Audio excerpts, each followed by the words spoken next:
ਜਾਨਵਰਾਂ ਦਾ ਸੂਣ ਤੋਂ ਬਾਅਦ ਮੈਲਾ ਸਿੱਟਣਾ। ਇਹਦੇ ਆਸਾਨੀ ਵਾਸਤੇ ਇੱਕ ਦੇਸੀ ਨੁਸਖਾ ਲੈ ਕੇ ਆਏ ਆ ਇਸ ਵੀਡੀਓ 'ਚ। ਇਸ ਵੀਡੀਓ ਨੂੰ ਸ਼ੁਰੂ ਕਰਨ ਤੋਂ ਪਹਿਲੇ ਰਿਕੁਐਸਟ ਹੈ, ਵੀਡੀਓ ਨੂੰ ਆਪ ਵੀ ਮੁਕੰਮਲ ਵੇਖੋ, ਸ਼ੇਅਰ ਵੀ ਕਰੋ। ਹੁਣ ਆਨੇ ਵੀਡੀਓ ਦੀ ਤਰਫ। ਜਾਨਵਰਾਂ ਦਾ ਸੂਣ ਤੋਂ ਬਾਅਦ ਮੈਲਾ ਸੱਟਣਾ ਇਹ ਇੱਕ ਇੰਤਹਾਈ ਅਹਿਮ ਅਮਲ ਹੈ ਜਾਨਵਰ ਵਾਸਤੇ। ਅਗਰ ਜਾਨਵਰ ਇਸ ਅਮਲ ਦੇ ਵਿੱਚ ਕਮਜ਼ੋਰੀ ਜ਼ਾਹਰ ਕਰਦਾ ਵਾ ਤੇ ਜਾਨਵਰ ਨੂੰ ਅਗਲੇ ਸੂਏ ਵਾਸਤੇ ਕਾफ़ੀ ਪਰੇਸ਼ਾਨੀ ਹੋ ਸਕਦੀ ਹੈ, ਕਿਉਂਕਿ ਬੱਚੇਦਾਨੀ ਅੱਛੀ ਤਰ੍ਹਾਂ ਸਾਫ਼ ਨਹੀਂ ਹੋਏਗੀ ਤੇ ਜਾਨਵਰ ਅਗਲੇ ਸੂਏ ਵਾਸਤੇ ਸਹੀ ਤਰੀਕੇ ਨਾਲ ਤਿਆਰ ਵੀ ਨਹੀਂ ਹੋਏਗਾ। ਇਹਦੇ ਹੱਲ ਵਾਸਤੇ ਨੁਸਖਾ ਲੈ ਕੇ ਆਏ ਆ। ਨੁਸਖੇ 'ਚ ਕਿਹੜੀ ਸ਼ੈ ਸ਼ਾमिल है?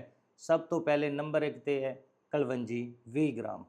20 ਗ੍ਰਾਮ ਕਲਵੰਜੀ ਲੈਣੀ ਹੈ। ਉਸ ਤੋਂ ਬਾਅਦ ਤੁਸੀਂ ਲੈਣੀ ਹੈ ਹਾਲੋ 50 ਗ੍ਰਾਮ। ਤੀਸਰੇ ਨੰਬਰ ਤੇ ਤੁਸੀਂ ਲੈਣੀ ਹੈ ਮੇਥਰੇ 50 ਗ੍ਰਾਮ।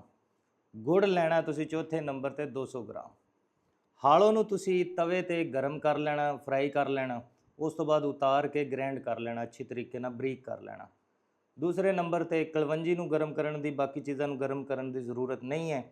ਇਹਨਾਂ ਨੂੰ ਤੁਸੀਂ ਅਲੱਗ-ਅਲੱਗ ਗ੍ਰੈਂਡ ਕਰ ਲੈਣਾ ਇਸੇ ਤਰ੍ਹਾਂ। ਉਸ ਤੋਂ ਬਾਅਦ ਤੁਸੀਂ 1 ਕਿਲੋ ਪਾਣੀ ਹਲਕੀ ਅੱਗ 'ਚ ਚੜਾ ਦੇਣਾ। ਇਹ ਸਾਰੀ ਸ਼ੈਵਾਂ ਉਹਦੇ ਵਿੱਚ ਸ਼ਾਮਿਲ ਕਰ ਦੇਣੀ। ਜਦੋਂ ਇਹ ਪੱਕ ਕੇ ਅੱਛੀ ਤਰ੍ਹਾਂ ਗਲ ਜਾਏ, ਯਕਜਾਨ ਹੋ ਜਾਵੇ, ਉਸ ਟਾਈਮ ਇਹਨੂੰ ਉਤਾਰ ਲੈਣਾ ਤੁਸੀਂ। ਜਦੋਂ ਠੰਡਾ ਹੋ ਜਾਵੇ ਇਹ ਜਾਨਵਰ ਨੂੰ ਤੁਸੀਂ ਰਾਤ ਦੇ ਵਕਤ ਦੇ ਦੇਣਾ।